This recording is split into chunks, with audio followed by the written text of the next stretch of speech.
Welcome to Fast Keto. I'm your host, Ketogenic Girl. Did you know that you actually have the option to either be a sugar burner or a fat burner? It's called having a metabolic advantage. You can actually burn your own stored body fat for fuel. On this show, we talk about ketogenesis, fasting, biohacking, all with the goal of optimal body composition for longevity and having the highest possible quality of life. I hope you enjoy these interviews and solo casts that I present to you, all with this goal in mind. Hey guys, welcome back to Fast Keto. I am so happy to be here with all of you today. It is Friday, June the 7th, and today is day one of my brand new 30 days of carnivore experiment that I'm doing. And some of you may have seen that I posted about doing this a few weeks ago, and I kind of got off track with things. So I'm going to talk about that a little bit on today's episode. And I'm also going to cover the topic of different macronutrients on satiety and how protein and fat and carb basically affect our satiety with regards to our hunger and fullness hormone. So that's today's topic. I hope you guys enjoy and you're having a fantastic Friday so far.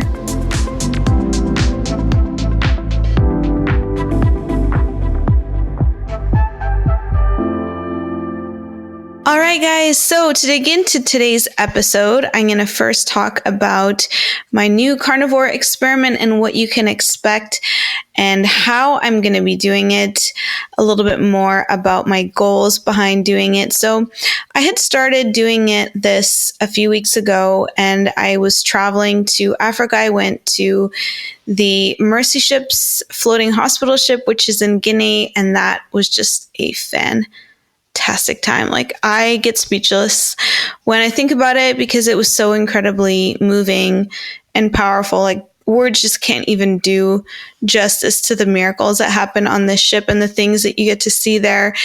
You know, there's these surgeons working, around the clock doing free surgeries for people that just absolutely transform their lives. And the ship is just full of people who are all there working towards the same goal. And it's hard for me to talk about it without getting emotional because the people there are so amazing, so beautiful. It's just beyond an honor and privilege to get to go and be there and see it and see the work that they're doing and be an ambassador for them and highlight their good work in any way that I can. So anyway, I went on the ship and I thought it would be a great time for me to do a new carnivore trial because I knew I'd be really busy. I'd be really inspired by all the people on the ship to kind of deal with my own addictions. And my addiction past has always been to food and food addiction. And I really have only one sort of food addiction left, and that is dark chocolate. And I have found so many ways to justify its presence in my life. It's not that I think that all people should not have any kind of keto treats or dark chocolate or things. I think there's nothing wrong with it at all. But for someone who is like me, coming from food addiction, I have traditionally and typically used food in the past as a way to soothe myself, to distract myself from uncomfortable feelings, it's not really, at times it may have been anxiety. I don't really have a lot of anxiety in my life anymore, thankfully, because of so many of these nutritional therapies and interventions I've applied in my life. I have really healed my anxiety that I suffered from for years. Now it's more of, okay, I don't go to food to deal with feelings, but I do in the evening have this habit. After dinner, my husband and I will watch a show together, and it's a way of us connecting and doing something together that's like really relaxing and doesn't take a ton of energy. We're both tired at the end of the day. We both work for ourselves and put a lot of hustle in every day. And just like you, we're tired and we just want to passively kind of relax together. And if I'm watching a show, I just get bored. I notice that when I'm somewhat entertained by the show, but I'm mostly bored and I want something to like entertain my brain, entertain my mouth with, and I'll go to dark chocolate. And it's just a way to distract myself from like dealing with certain things, anything I'm avoiding. It's a soothing thing for me. It's after dinner. It's a habit. It's something that I do. And the trigger every time is sitting on the couch with my husband, watching a show, and just sitting there with him. I just gravitate and I will go I have 100% dark chocolate. It's really tasty.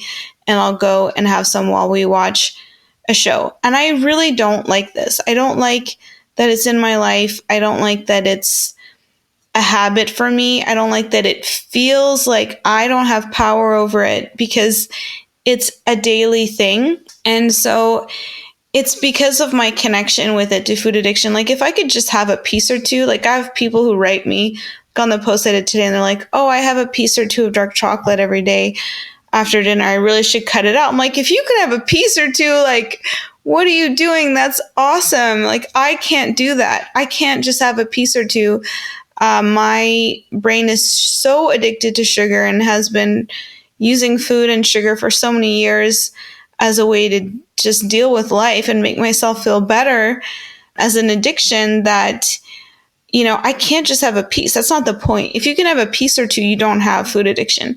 The reason I can't have a piece or two is because I'm using it as a way to soothe myself, to feel better, to distract myself. So a piece or two doesn't do that. It has to be like a prolonged experience that's very pleasurable for a long period of time. And that's why, for me, it's an addictive thing.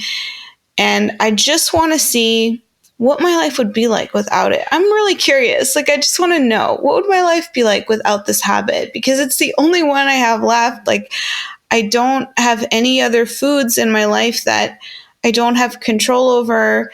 I don't have any other foods that, I use to self-soothe. There's nothing that I'm addicted to. This is the one thing. So I'd love to see what my life would be completely free of food addiction. So please don't get me wrong and interpret that I'm saying that you shouldn't have any keto treats or that dark chocolate is bad or anything like that.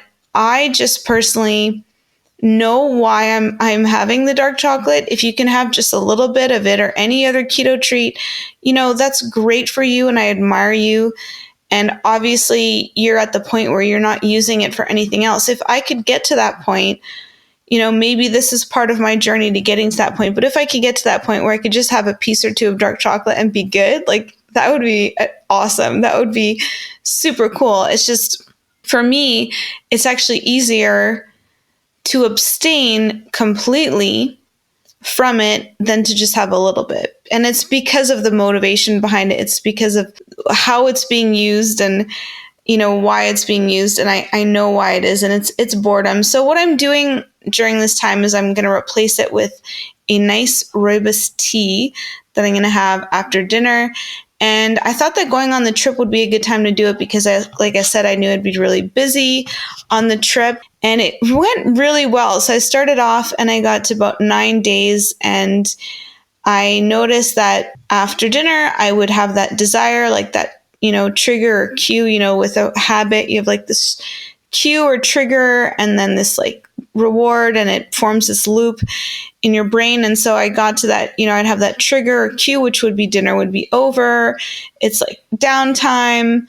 And my mom and I would usually go to our cabin after and just like hang out. And I actually brought dark chocolate with me because I wanted to be able to have a little bit on me, but not feel like I had nothing if I really needed to. Like, I don't know if you understand that, but just having some with me, but being strong enough to like not have it was really important to me. So after dinner, I would just go to the room and just really make a concerted effort to do other things, to read, to usually ended up on my phone just to engage and connect with people, to make new friendships on the ship, to do something constructive, positive, something that didn't bore me. And I definitely didn't watch any shows. Like, I just find passively consuming shows very boring. Like, I have to be doing something else. And I'm not saying that to make myself sound smart or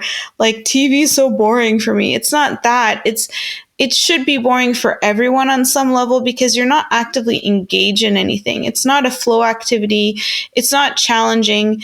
You're just passively consuming media, and that's a boring state. The body doesn't really like to be in that kind of a state. It's relaxing because you're not doing anything. You're not expending any energy, but it's also not engaging you. It's not challenging you in any way. So in that sense, it is a boring kind of activity in that way. I have in the past done some like coloring while I was watching a show. I'm thinking now of actually taking up knitting again because I loved knitting when I was younger. And it's something like for my hands to do. Thinking about that and just having tea and just having something. But ideally, like I could just maybe relax and watch a show and not need anything. Or maybe my husband and I just need to find a different thing to do together in the evening. You know, I'm sure there's other things that we can find to do together in the evening other than just watching a show. But, you know, I'll try to come up with some good ideas on that. In the meantime, I am starting with my carnivore trial again from day one because I really want to do it fresh and clean and do it for real so I can see what it's like for myself to live without any food addictions, as I was saying, any cocoa, any chocolate. So caffeine is not a big deal for me, although cocoa does have some caffeine in it. Today is 4 p.m. and I haven't had any coffee, and I just don't have a desire for it. Coffee is not like a big thing for me, but for some reason the cocoa is. It gives me this dopamine hit. It provides a dopamine rush, and my brain loves it. And it's like instant gratification, and it feels great. And it's just a way for me to experience some pleasure in the evening. So I started again today. It is Friday, June 7th, and I'm going to be sharing and posting about a little bit more. But to start off with, I wanted to talk about my goals with it. My first goal is to really completely get on the other side of food addiction, which I've had for most of my life, and quit chocolate. So no more dark chocolate. And I find that I've been doing keto carnivore for the past year, and I've really been enjoying it.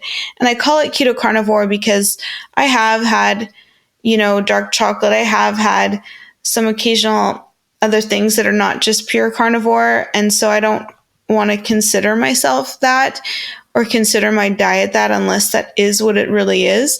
I'm doing it this time also with the goal of enhancing my body composition, and I'm doing more exercise with that.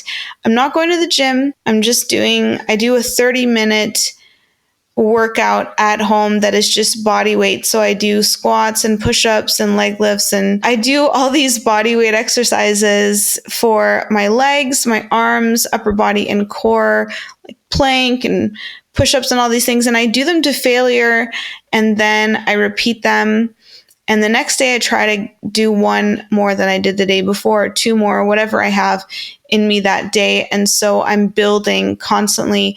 I'm bringing the muscles to failure, and I'm building back up on that. And I really enjoy that. I don't feel the desire to go to a gym right now. I just know that going to the gym adds these extra sort of obstacles for me that if I just simplify it, do it at home, I'm going to actually do it, as opposed to committing to something that I may not get to, or I may not be ready for yet, or whatever it is. Right now, the home workouts are working really well for me. I'm seeing more muscle definition. I'm seeing a little bit more toning. I really am at my goal for the most part in terms of how I want my body to look. But now it's more just about tweaking things and adding some muscle because I want to get stronger for my health as I continue to grow in life. You know, I'm 36. I feel great. I'm in great health, but I would love to be stronger physically. I have loved getting stronger. I used to struggle just to lift my suitcase, and now I can, like when we were on the Mercy ships, I was clearing chairs, like stacking them 6 at a time and clearing them just myself, where there were some men there who were just taking like one at a time. Like I am carrying my suitcase upstairs, a heavy suitcase, lugging it upstairs instead of taking the escalator, like riding the escalator at airports. And I'm at airports a lot. Like, I love getting stronger. I love how good it makes me feel about myself. And I love that I can also help other people. Like traveling with my mom, instead of feeling like a weakling, like I could help her carry things. I could help her with her suitcase. I could get her suitcase for her and do that kind of stuff. Like, it sounds like kind of a small thing in life, but if you're like me, you've been kind of under muscled for a while. My body composition was 38% body fat, like really low on muscle for a long time, and bone. And now I just want to build strong bones. I want to continue to strengthen my bones, build my muscle. And if my body fat comes down a couple more percent, that's great too. It's at a good range now, 22 to 23%. I'm not looking to get it down to the lowest amount possible because I have some curves that I like, and I just want my body to be healthy. I want to feel good in my body and optimize my body for health. I really was so focused on burning fat for so long, and I'm glad that I was able to do that through keto, and I help other people do that all the time with my program, with the Ketogenic Girl Challenge, and with my coaching and support, which comes with that. I love helping people get fat adapted with keto and burn fat. I think it's the best way to do it. I also think the best way to build lean muscle, build stronger muscle and bone, is to do more of a zero carb, higher protein and fat approach, which is what I'm doing now. So those are my main goals: getting off chocolate, enhancing my body composition.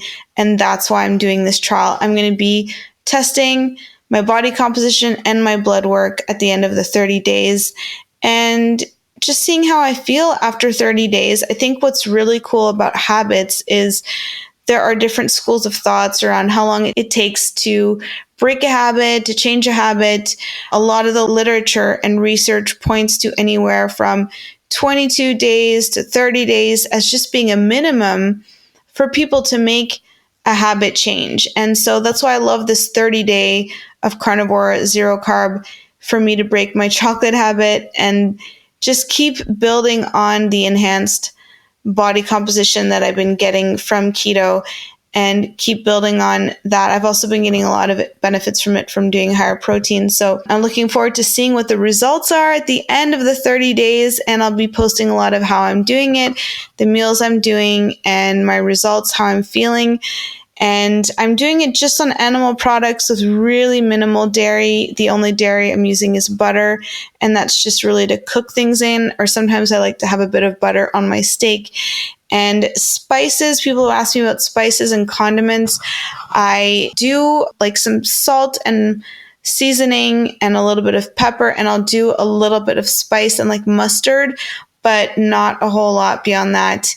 And I don't really incorporate anything else like, plant sort of coconut oil and things like that. I do allow myself to drink coffee. I don't think that that's, an issue. I know some people don't do coffee with carnivore, but I also have days where I just don't desire coffee at all and I don't have any. So like today, I probably won't have any coffee at all. It's already 4:20. I don't like to have coffee after 4:00. So, typically I'll just go by how I feel. And if I don't have a strong desire for it, I tend to not have it because I find I do sleep better and I don't depend on it to wake up in the morning. And like today, I'm just feeling full of energy. I'm bursting with energy all day long. I've been doing videos, I've been doing recordings, IG stories, sharing recipes, podcasting, all this stuff, jumping around, doing a workout. And I have not had any coffee. I feel super alert. I feel great. So for me, coffee's there, like if I want it or quote unquote need it, if I'm feeling really tired or something. But otherwise, it's just not something that I'm like putting any rules around it. It's just more if it's needed, have some. If not, then, all the better for it. I think some people have talked about how coffee can interfere with signaling for satiety, and that's something I'm all about right now. And it's also the reason that I'm going to segue nicely into talking about the different macronutrients and their satiety factors. So one of the reasons that people get into intermittent fasting with carnivore or with keto, with a ketogenic diet and with carnivore is that it tends to happen really naturally and organically because the body's really well nourished. And I'm a big advocate of intermittent fasting when it comes naturally, when it comes from you and your body just being well fed.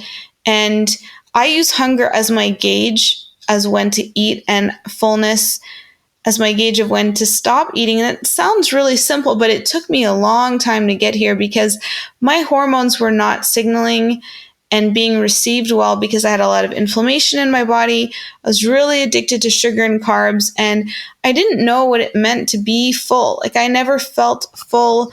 I never wanted a meal to end. I always wanted the meal to keep going. I never really felt full unless I ate massive amounts of volume, and I really became a volume eater. And that was because I was doing a high carb vegetarian diet for 17 years, and I avoided fat completely, ate really minimal protein, just vegetarian proteins, and just ate a lot of carb, like a high carb diet, which is a standard American diet. And I needed volume to give me any kind of fullness because there's different fullness triggers that will set off the hormones for feeling satiated. One of those is leptin, and leptin is triggered in the body when the body has enough to eat, but it wouldn't go off for me and I wasn't receiving the signal because of inflammation. So inflammation can block signaling from being received on the receiving end. The brain was not receiving the signaling that I was full. So I would stuff myself with a lot of volume and eat high carb, high volume so that my stomach would stretch to the point that I would receive fullness through that stomach stretch. And that's how I felt full. Like, my husband would be eating next to me and he'd eat like a small plate of food and he'd be like, "Oh, I'm full." And I was like, "What is this sorcery you speak of fullness? Like, I don't understand what that means. Like, I'm going to finish off my plate and have your potatoes. Like, I don't understand what fullness is. Just, I'm stopping to eat because it's uncomfortable to keep eating in front of you. Like, it's embarrassing to my husband that I would just keep eating. Like, I just stopped because of social reasons. Like, mostly I never really felt full. And now I understand why. And I understand how so much of that was because my body was really undernourished. And that's really a common thing and an easy thing that can happen when we're eating a standard American diet that does not prioritize our essential macronutrients, which are the most satisfying macronutrients. So macronutrients are protein, fat, and carbohydrate. And the macronutrients that enable us to feel the most satiated without that stomach stretch, without that volume of food, are protein and fat. And that's because that's real satiety. That's real fullness. It's real satisfaction because our bodies can make carbs. Our bodies can make carbohydrates. Carbohydrates are long chains of glucose strung together. There's sugars that are strung together, and our body can make that. Our liver can make glucose on demand via a process called gluconeogenesis. So if the body needs glucose, it can make glucose, and it also stores glucose for us. But what the body can't make and what it needs are certain micronutrients, essential nutrients that it needs to get from external sources. And those make up our essential amino acids, essential fatty acids, and certain vitamins and minerals such as sodium and fat-soluble vitamins and things that we need to get from external sources because our body can't make them. So there are 9 essential amino acids, and it's theorized that over time we've lost the ability to make these enzymes over time. And so that's why we need to get them from external sources. And having those essential amino acids enables our bodies to make pretty much any protein, which is so, so cool because our cells really are little protein factories and they synthesize and make new proteins all the time. We also need essential fats, and essential fats do so many things in the body. Our cell membranes require them. all of our hormones depend on fats in terms of making the steroid hormones. It's the same for peptide hormones. They need protein in order to be made. And we also need our essential fat-soluble vitamins, which are A, D, E, and K. And we also need sodium and other minerals and ions, magnesium, potassium. All of these things we get from food, and calcium as well. All of these play such an important role in terms of our cellular function and also just action potentials, firing, and for any process in the body to get done.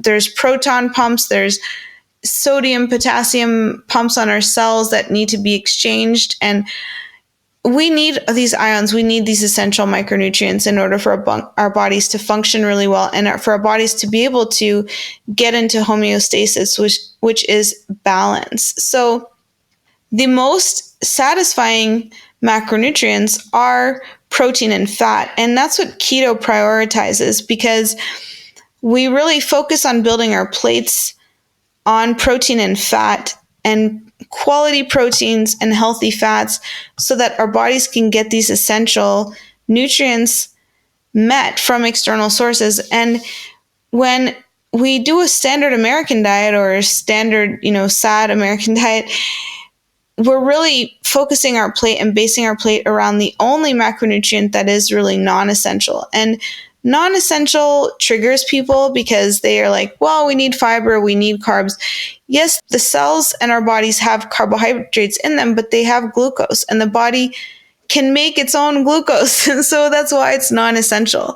That's why it's non-essential. It's not to say that that carbs don't have nutrients in them that our bodies like. It's just that they don't have any nutrients that we can't get either from protein and fat or from our own production of it. And so that's why they're classified as non-essential. It's a biological classification of essential versus non-essential. So that doesn't mean that carbs are bad for you, that they're bad for everyone, or that they should be excluded from everyone's diet. It's just that to optimize your health, to optimize a person's health, we need to prioritize the most essential macronutrients. That's protein and fat, quality proteins and healthy fats, and prioritize those so that we can get our essentials met.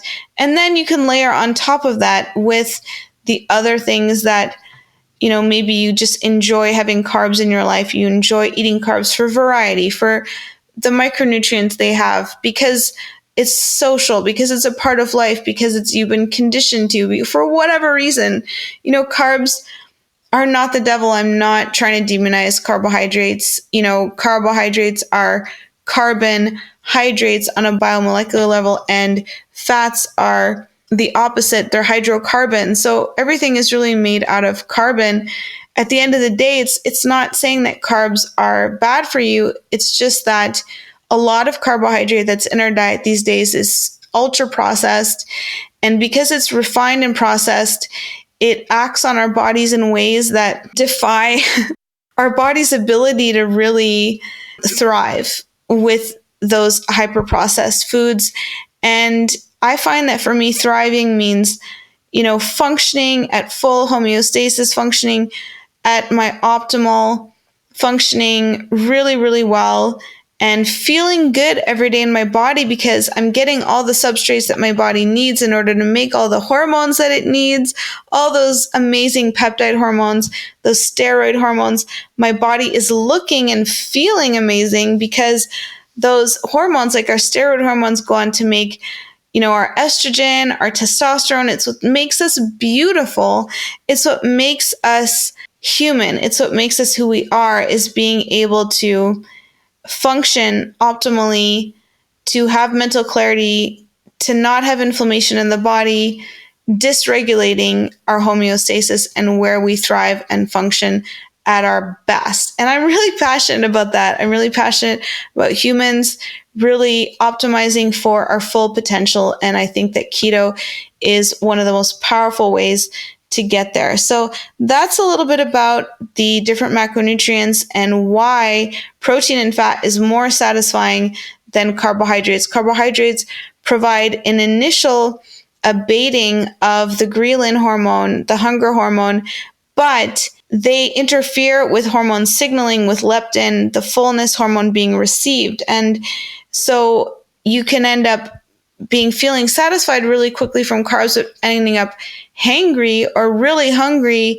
later on. Whereas protein and fat, because they are slower to be broken down and absorbed, it takes longer for them to be broken down. It takes a little bit longer to feel full and satiated, but it's long lasting. And that's where intermittent fasting occurs really naturally and organically for people because of that. So if you are wanting to get into intermittent fasting, really feed your body well, nourish it really well with the quality protein, with healthy fats, minimize and eliminate processed and refined carbohydrates, and you will find your satiety factor will go way, way up. So I hope you guys enjoyed today's episode, which is a little bit about my carnivore trial and how I'm doing it, what my goals are with it, why I started over, and also a little bit more about the main macronutrients and their satiety factor. So if you haven't noticed, I'm really, really passionate about humans optimizing and reaching their full potential. And I love doing this stuff. I love helping other people do it. I love coaching people. If you are looking for someone to help you do keto, check out my program. Send me a DM, send me a message on Facebook through the Ketogenic Girl page, or leave me a comment or send me a DM on Instagram at Ketogenic Girl. I love coaching people, and that's why I created my program, the Ketogenic Girl Challenge, because it comes with my coaching and support, and I'm there to support you and encourage you. My program comes with meal plans, either the original 28-day challenge plans, which are awesome for burning fat, but there are also add-on programs. There's also the higher protein phase 2 ones for enhancing muscle and bone and getting stronger and enhancing your body composition even more. I have your build your day plans, the no cook plans. There's all these other options, including vegetarian plans. I've got all of them. You can check them out at ketogenicgirl.com. And if you're ready to get started, just head over to ketogenicgirl.com, pick any of the programs, the 20-day challenge or the phase 2 plans, and any of them will give you access to my coaching and support, which is in our Facebook members group. And I do all of the coaching and support there for any question that you have about keto. If we want to tweak things, figure out your macros, if you have a question about a recipe or going to a restaurant, basically any question that you have about this kind of lifestyle, I'm here to be your coach, your friend, your cheerleader, and cheer you on. So go check out the 28-day Ketogenic Girl program at ketogenicgirl.com. Hope you guys enjoyed today's episode. If you did, leave me a rating or review, or leave me a comment on what your takeaway was, because if you tweet me or leave me a comment or share this episode, it means the world to me, and it helps me to keep doing more of this stuff, more of this content, and producing more and more of it for you. So thanks for listening. Thanks for being here today. I love you guys, and have a fat-filled rest of your day. Have a fat-filled, awesome weekend. Bye for now. All right, guys, thank you so much for being here today and tuning in. I would like to invite you to check out the 20-day Ketogenic Girl Challenge. A lot of the things that we talked about on today's episode, I find are really solved by doing a ketogenic meal plan like the one that I designed, the 20-day Ketogenic Girl Challenge. And a lot of that comes down to having someone already calculate everything for you, having the macros all dialed in for you, having this meal plan with all the portions already outlined for you. It really helps address a lot of the portion control issues, and having everything calculated already really helps with preparation and doing batch prep.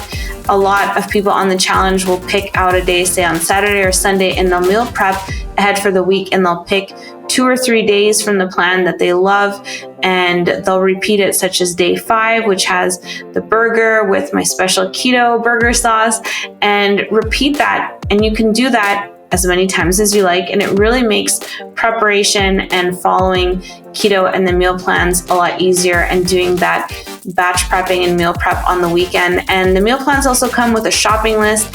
They come with a full guide to testing yourself for ketosis.